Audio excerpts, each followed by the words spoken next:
Hello everyone. Today's session on International Financial Management, Unit 8, Measurement of Foreign Exchange Exposure. In this session, you will be learning about the foreign exchange exposure, different types of foreign exchange exposures, and measures. How do you measure the foreign exchange exposure? Basically, you will be learning fundamentals on the meaning, concepts, nature, differences, and measurement. Okay. Now, all the while in the previous classes, we have covered on various aspects of foreign exchange, types, nature, determinants, factors, foreign exchange types, swap, etc. How do you measure it? How to convert it? And the various determinants, etc. Okay, now in this session, you will be learning on the measurement of foreign exchange exposure. So before we start, let's see the meaning of the foreign exchange exposure. Now, because of several reasons, other than what you have learned in the previous classes, like determinants and the factors, etc. Those are all anticipated. Those are all estimated. They can be, predicted. Yes, these are the various reasons because of which there can be slightly impact on the exchange rate, whereas some unanticipated, that is something which you never estimate or project, yet they may have influence on the foreign exchange rates. Okay, so this happens while dealing with the international markets, and it is all related to the unpredicted changes which are expected to take place in future, and because of which there can be change on the estimated or projected price. For example, if the spot rate is rupees 70 US dollars per US dollar, and 1 month later, that's forward rate could 70.30 US dollar. This means the market is already here, that 0.30 difference, which it is showing from 70 to 70.30 is anticipated because it's a future date. But this, if even after a month later, the value of the rupee depreciates, supposing, and the anticipated rate so-called is 70.30 per US dollar, or there would be some foreign exchange exposure because of international market.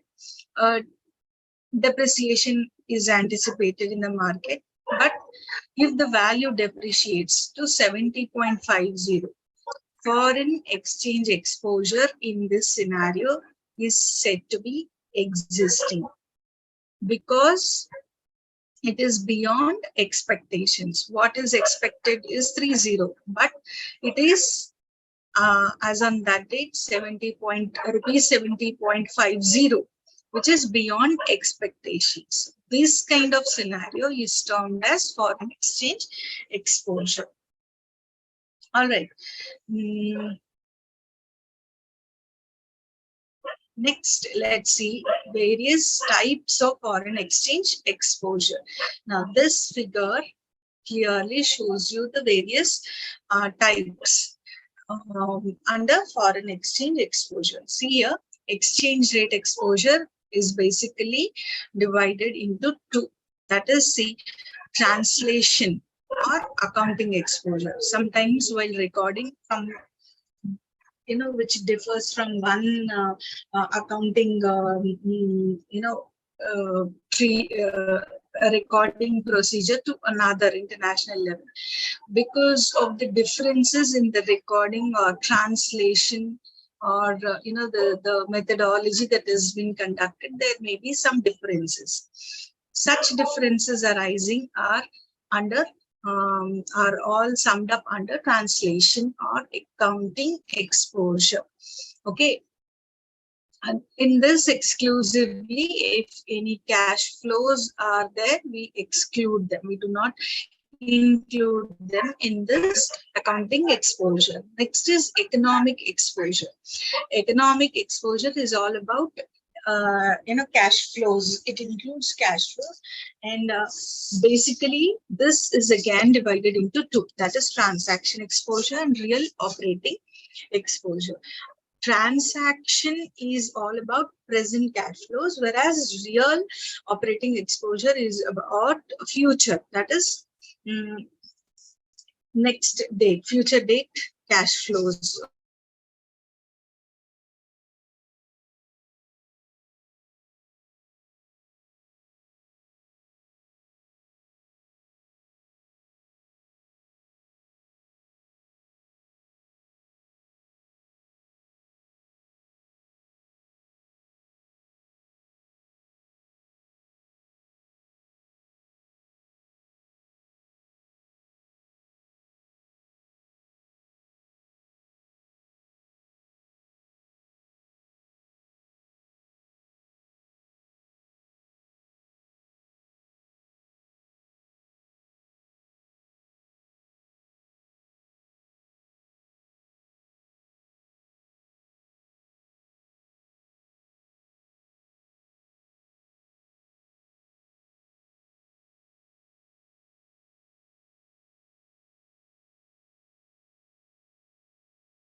So here we have two types: translation exposure and economic exposure. Now, what is translation exposure and economic exposure?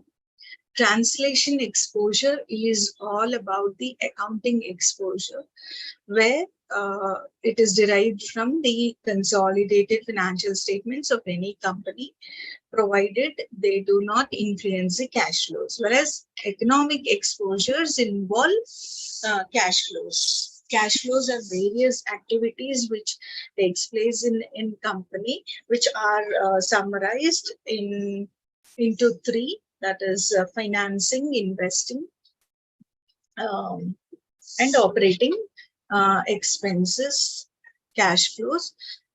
They are divided into three heads. Any of those cash flows which are included are summed up under economic exposure. The economic exposure is further divided into two, which is transaction exposure and real operating exposure. Now, this real transaction exposure is all about the present cash flows, whereas real operating exposure is all about the future cash flows, which are recorded at cost and revenue structure of the firm. Relevance of exposure. Now, how is this important, and how does it make any difference on the foreign exchange rates? There are two views on this. Now, the argument is exchange rate exposure is irrelevant. The already learned PPP theory of exchange rate, which explained that movement in the exchange rate is matched by the movement in price, that's demand and supply.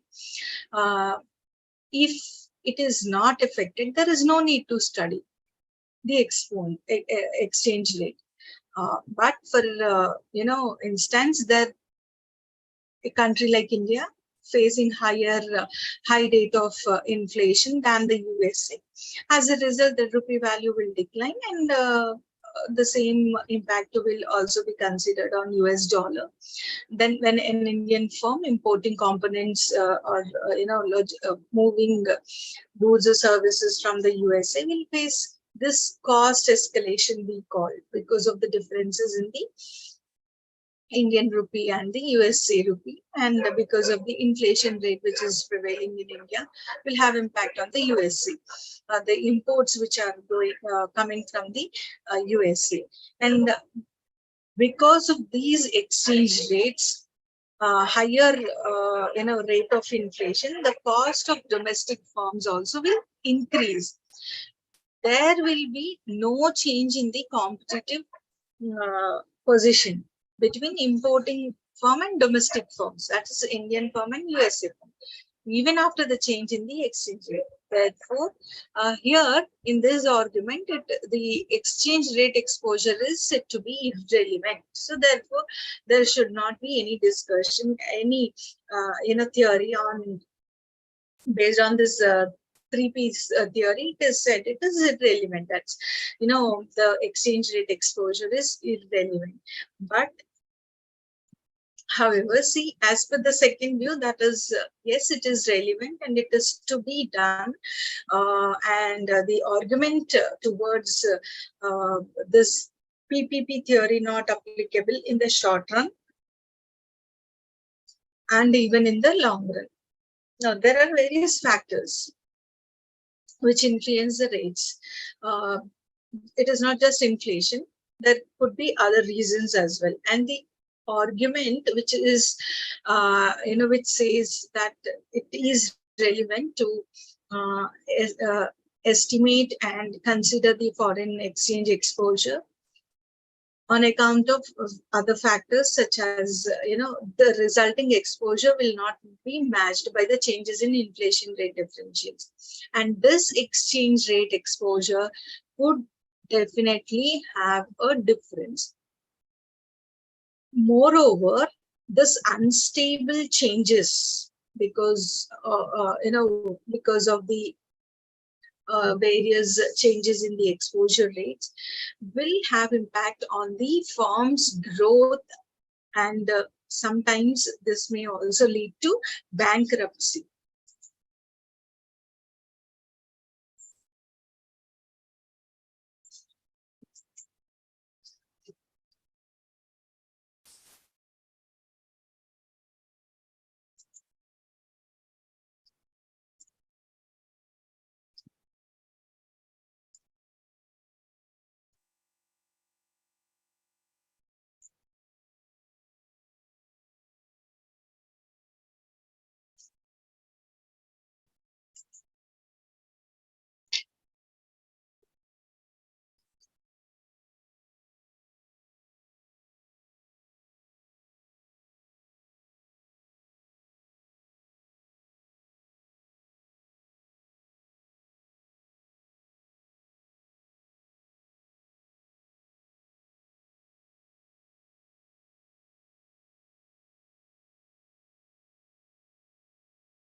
Transaction exposure.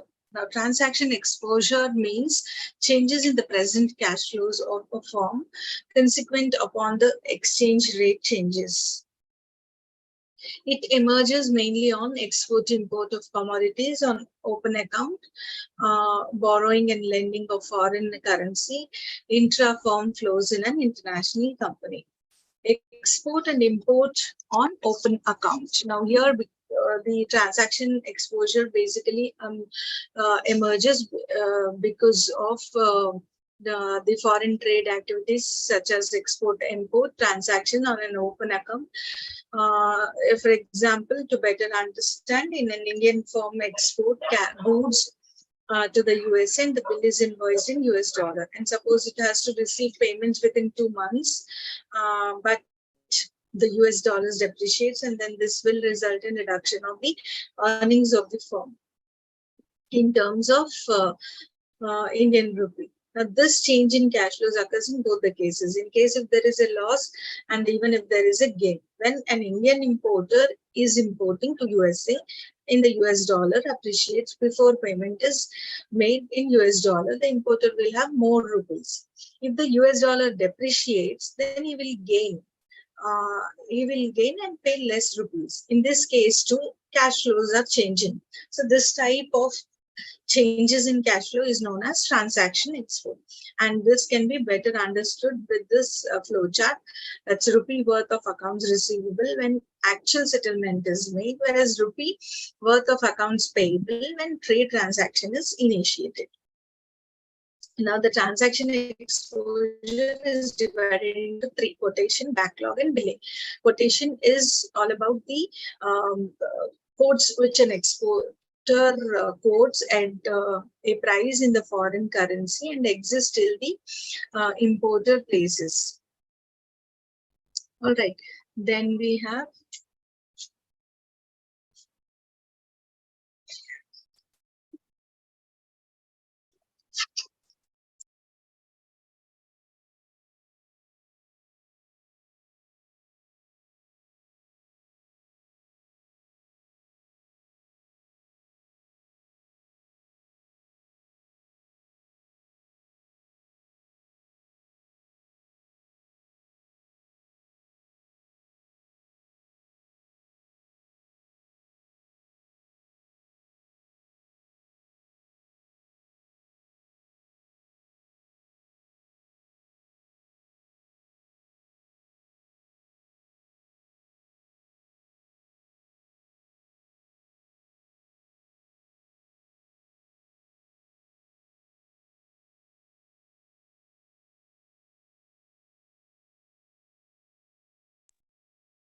exposure that is created when the exporter quotes a price in foreign currency and exists till the importer places an order with the exporter. And at that price, it is termed as quotation exposure, and it is the first part. Whereas backlog exposure exists between placement order and the billing and the shipping and billing by the seller. Billing exposure is a third part of transaction, wherein a trade exposure is billing exposure, and this exists between billing of the shipment and settlement of the trade payment. Now, borrowing and lending. Borrowing and lending in a foreign company.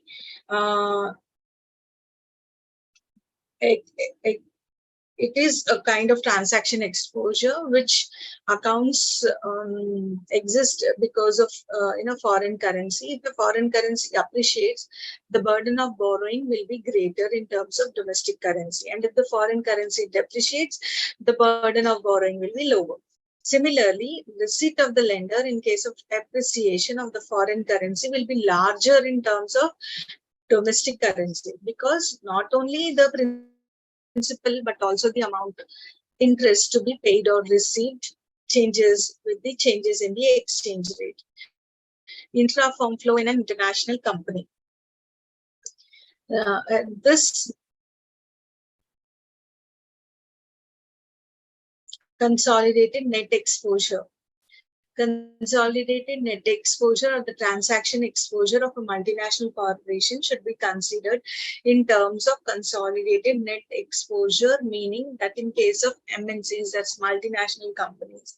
Suppose, let's take one example. Indian subsidiary of US company is repatriating dividends to the parent company, and any depreciation here of a rupee will lower the value of dividend to be received by the parent company in terms of dollar. But if the same Indian subsidiary is also exporting goods to its parent's company, the parent company will have to pay a smaller amount in terms of dollar for this transaction, the dividend of depreciation of rupee. Therefore, a loss of account of less dividend is received by the parent company, and this will be adjusted with the gain on account of trade transaction, and the amount will determine the size of the transaction exposure. See here in this table, location of subsidiaries: Canada, Germany, Switzerland, net exposure. In case in inflow, cash inflows, Canadian dollars 5, outflows 3, net inflow minus outflow 5 minus 3 is 2. Pre-exchange rate is 0.80, post-exchange is suppose 7.8, then the pre-exchange value is 1.6 and post-exchange value. These are all million units of different currencies. So this is how a net exposure is calculated, which is 0.045.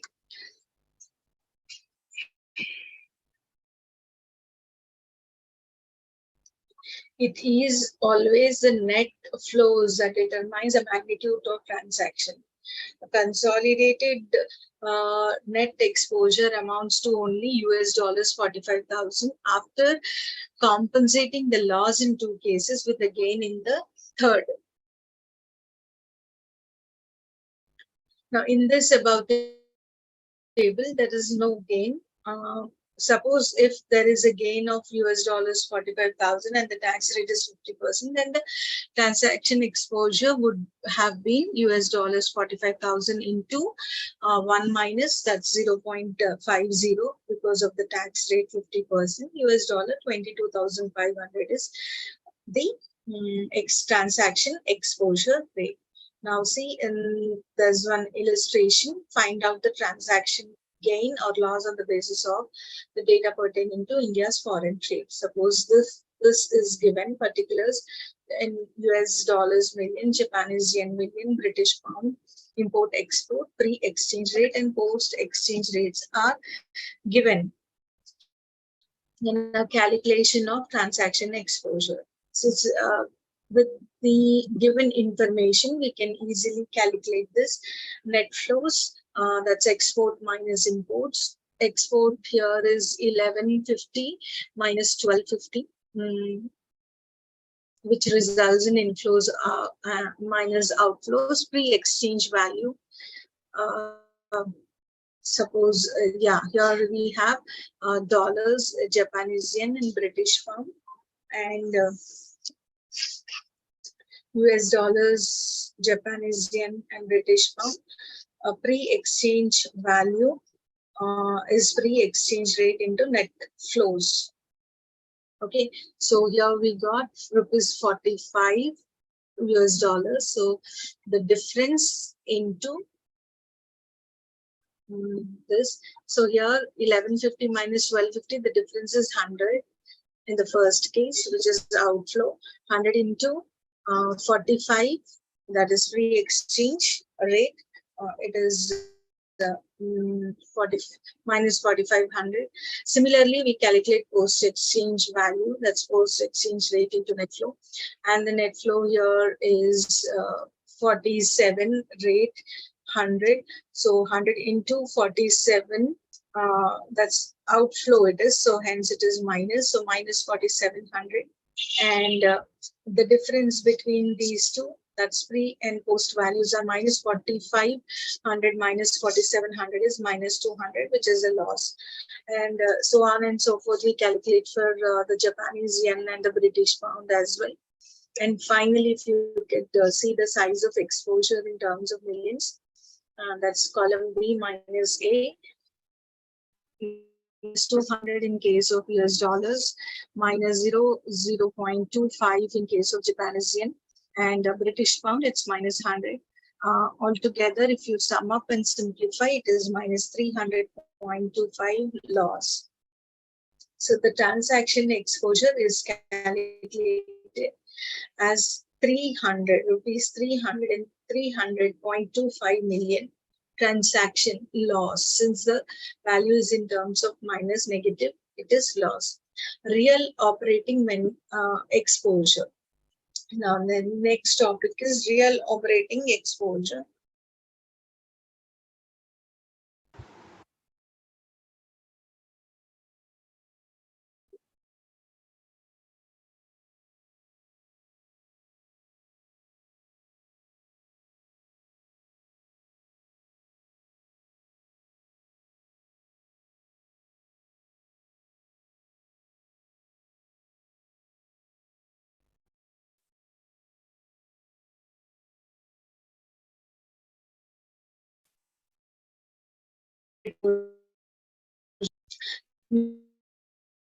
When changes in inflation adjusted future cash flows of any form following the exchange rate changes.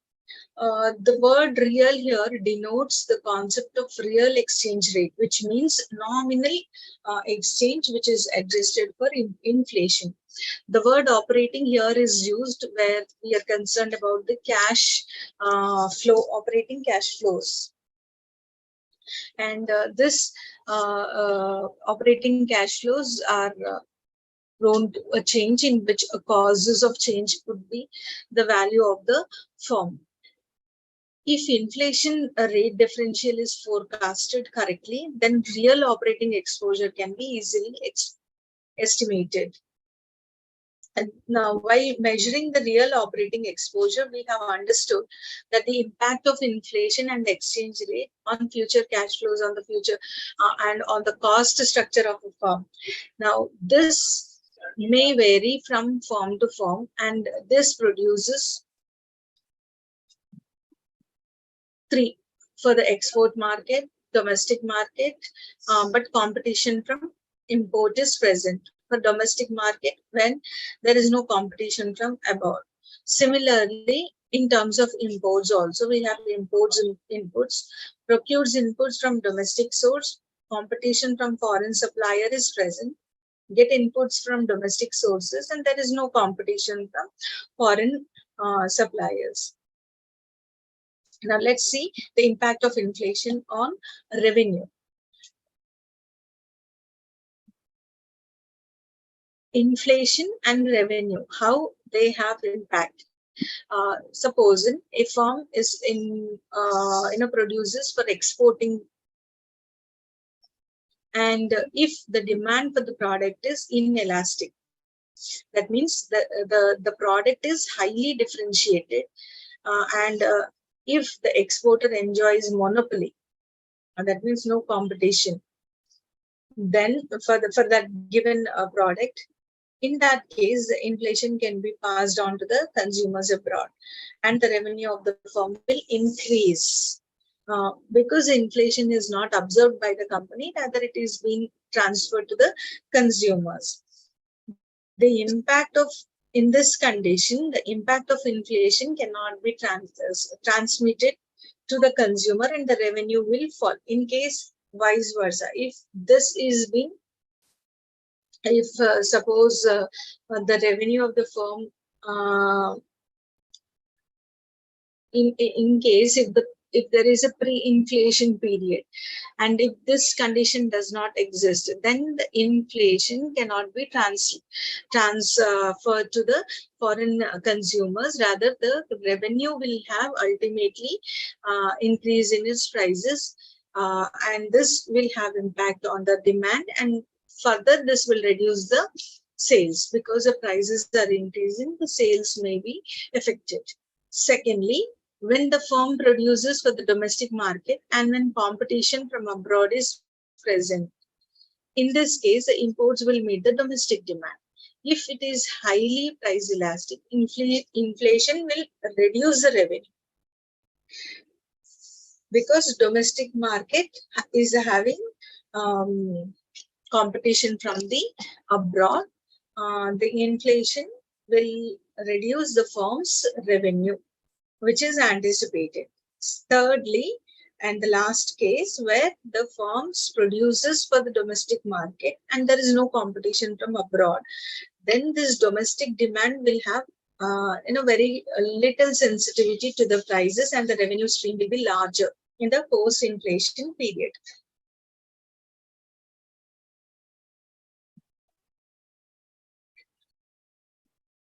Now, let's move on to understand the impact of inflation on cost. Suppose if the firm is importing the inputs foreign supplier and is having a monopoly position, it raises the price of the supply to the extent that inflation, and so the cost may rise in the post-inflation period post-inflation period, that is later inflation period. But if in the same case, if the supplier is operating below full capacity, he may not raise the price, in which the case the cost will remain unchanged. There won't be any change on the cost of the product.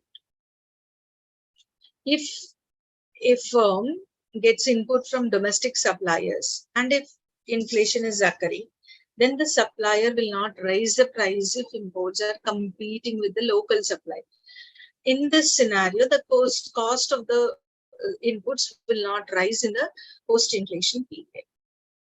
Thirdly, if a firm is getting inputs from domestic supplier, there is no competition from foreign supplier. Local supplier may raise the price due to inflation, because the domestic supplier he may be affected with the inflation, so the prices may rise. In this case, the cost will definitely increase. So there are three cases where the cost will have impact. Post-inflation, one, when the firm is importing and the foreign company is a supplier. When the firm's inputs are from domestic supplier and the inflation is occurring and there are competitors. When a firm's inputs is from domestic suppliers and then there is no competition. So these are the three cases where there could be an impact on the inflation of on the cost of the products. Okay. Next, we have impact of depreciation of currency on revenue. In case if the currency is depreciated, then how would that have impact on its revenues? The depreciation of currency results in increase in the exports. When there is a decrease in the currency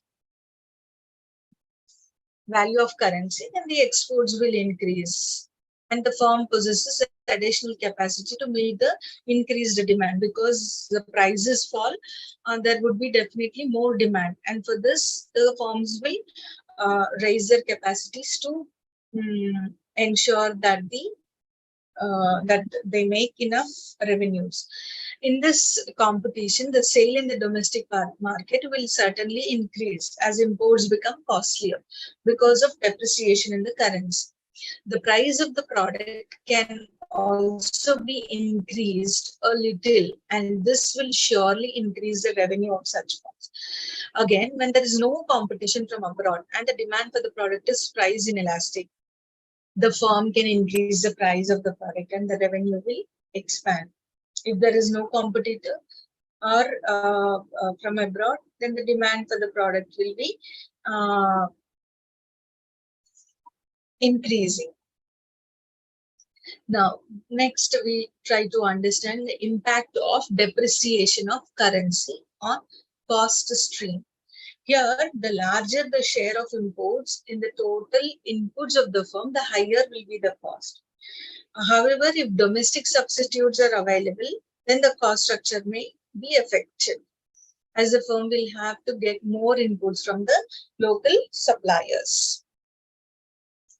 Next is we measure the impact of cash flows or measuring real operating exposure. See here, in order to better understand, we have an example which is presented in two scenarios. One, the firm produces entirely for foreign market, and the demand for the market in the foreign market is price inelastic, in which case the sale will not move up. And since the imported inputs will be costly, the net cash inflows would turn negative.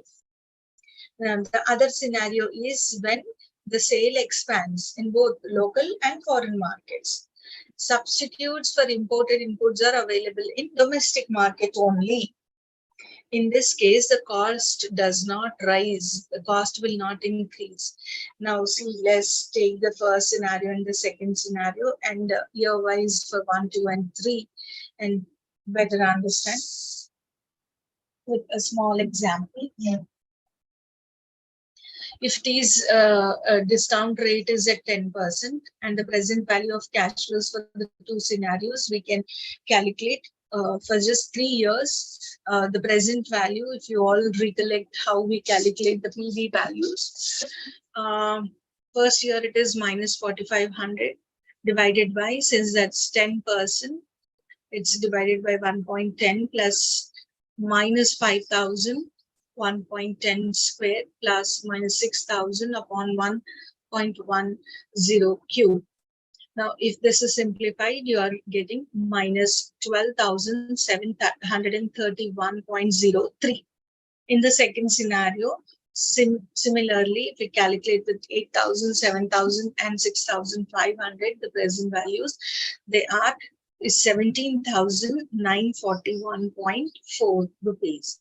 So now, if you look at this, the first scenario is giving negative and the second scenario is positive. Now, there is no change in the real exchange rate. The cash flow over 3-year period is 10,000. If the size of the real operating exposure will be 22,731 in the first case, and in the second case, then you see the differences. It's minus in the first scenario, and in the second scenario, it is just 7,941. All right. Now, this is a formula where the change in present cash flows, percentage change in inflation minus adjusted cash flows, slope, random error term is given. So with the help of this formula, application of this formula, cash flows, present cash flows can be calculated. Exposures in case of MNCs. Now, multinational companies. Moving on to look at the multinational companies, we have some currencies may appreciate and some may depreciate. The net effect that determines the size of operating exposure for them makes the measurement of net exposure more difficult to understand. Okay. So multinational companies, when compared to the domestic firms, are governed not only by the inter-firm transactions, but also by intra-firm transactions. So the currencies are involved in case of MNCs, and these currencies, as said, may appreciate and depreciate. Okay, so yeah, we have next translation exposure. Translation exposure is simply, mismatch of arises because of translation of the value of assets and liabilities in the financial statements. Basically, the objective of the consolidation of the financial statement is to compare the performance of the subsidiaries and understand the well-being of the firm and its subsidiaries, right? But the parent company tried to consolidate the accounts of all the subsidiaries across the globe and evaluate the profits of overall financial position of the firm. In this process, while they are trying to consolidate, there could be differences in the values of the assets and liabilities. And this differences which arises are termed as translation exposure. Suppose if a subsidiary maintains its accounts in the reporting currency, suppose INR, domestic currency of the parent company, as it sometimes extend department to foreign. Suppose in Canada also we have, in Japan and in British pound, supposing, then when these subsidiaries are reporting um, to the parent company has to consolidate all its financial statements from various units. While consolidating, there are chances to figure out the translation exposure. Okay, and suppose if this subsidiary is maintaining its accounts in the reporting currency, suppose our domestic for a given firm, domestic currency is INR, and there is a subsidiary uh, in London, Canada, etc. If those companies, subsidiary companies, are maintaining their records at the in the reporting currency format, then there won't be any mismatch differences arising in the value of assets and liabilities. But if they are recording in the home country, that is Canada may in terms of Canadian dollars, US may US dollars, and then followed by any other places, if they are recording in their in that particular currency, then when it is to be consolidated with the parent company, in that scenario, the translation exposure will emerge.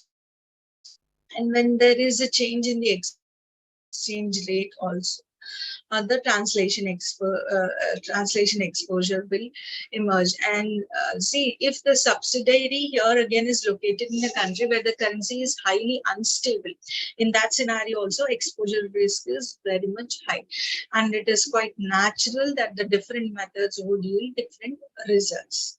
Okay, and under this translation method, we have a method of translation. Every method, if we talk about, has got its own advantages and disadvantages, particularly based on the legal requirements, etc. Hence, we can find few basic methods, which are current rate method, non-current method, monetary or non-monetary method, temporary method. Current method is also called as closing rate method. In this, the income statement and the balance sheets are translated. Post change rate, once the rate is changed, and then they are recorded and translated. This method is most preferred when host country where the local currency accounts are periodically adjusted for inflation. Uh, the advantage of this method is relative proportion of individual balance sheet accounts remains the same, and the process of translation does not have any disturbance on the balance sheet ratios. Whereas the demerits of this the current rate methods are the fixed assets are translated at the current rate, and this is against the principle of accounting. Okay, so we have the next method, which is non-current method or current method. In this, current assets and current liabilities of subsidiaries are translated at the current rate, or say post-exchange rate, while fixed assets and long-term liabilities are based on the historical rate. Now, this method, if you look at traditional accounting, makes a clear-cut and long-term items. Now, the critics of this approach is of opinion that long-term debt is also exposed to exchange rate, which is ignored by this method, which is not correct. Average rate is the average of pre-exchange and post-exchange, which is used for translation. However, there are few income statement items which by nature are which can be translated in pre-exchange rate. Okay, next we have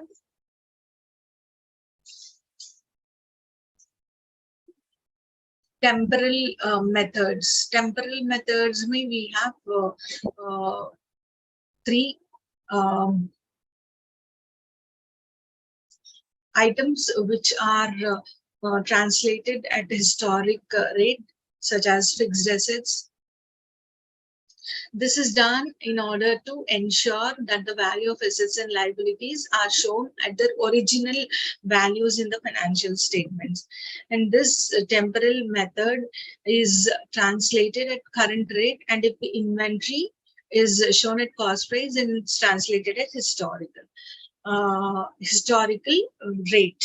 So temporal method has the same regards in terms of monetary and non-monetary method. Right? And this is translated in all probabilities at historical rate only. Okay, now if let's look at the summary of all these rate: exchange rate, current rate method, non-current, monetary, and temporal. Current rate, all items. Under non-current method, we have it is only confined to current assets and liabilities. Under non-monetary, all liabilities and current assets except inventory.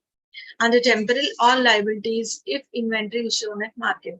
Historical rate, if you look at under current rate, no, it has no space, whereas in current and non-current method, fixed assets and long-term liabilities are applied. And if you look at monetary method, it is applied to inventory and fixed assets. Whereas on temporal method, fixed assets and inventory, if they are not shown on the market price. Next, we have average rate. Under average, we have income statement items except those related to fixed assets. Income statement items except those related to fixed assets are under non-monetary and monetary. And yeah, those which are not related to fixed assets, average rate can be used in all these three methods. That is current, non-current, monetary, non-monetary, and temporal method. Okay. Now, one calculation of currency translation is given based on local currency, historical rate, current rate, non-current, non-monetary, monetary, and temporal method. As you can see in current assets, in case of current method, non-current, monetary, temporal remains same. Whereas inventory, market value, there is slight differences. If you look at the current assets and liabilities, it is evident that the results of the translation, different countries adopt different methods by selecting one which suits their country. Okay. Next, we have another illustration where the translation exposure is to be calculated. Just you can see the cash, market securities, data, inventories. All these are fixed assets, land, building, plant and machinery, furniture, and fixtures. All these rates are given here. Rupee, local currency may in the historical rate is rupees 40 US per US dollar. And if you look at current rate, it is 46 rupees per US dollar. And we have four methods: current rate method, non-current current method, monetary, non-monetary method, and temporal method. Using all this four, we are calculating and we are trying to understand. Now, if you see with the results, method yield translation loss, while the other two methods yield translation gain on account of depreciation. See, these two are in losses 1.32 and 0.99 in case of current and rate method, and current and non-current method are yielding losses, whereas these two monetary and non-monetary temporal method are in gains with 5.28 and 4.19 respectively.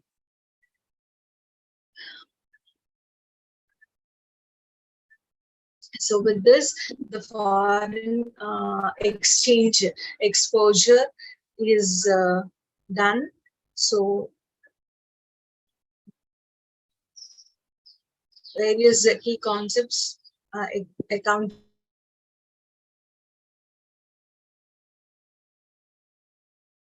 exposure, consolidated net exposures, various rates, historical, current average, monetary items and non-monetary items. What are those? All these can be expected for sure.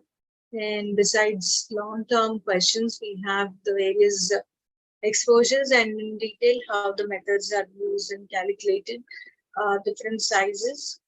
Along with that, few simple, questions on calculating the gains and losses can be asked in examination. The translation exposure, wherein you can be asked to calculate the gain or losses, non-monetary and monetary method of translation, temporal method of translation, the distinctions between all those.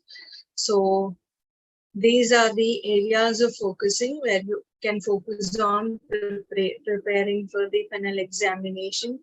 So with this chapter is done. So with this, today's International Financial Management Unit 8 is done. With this, we end up this session. Good day and happy learning.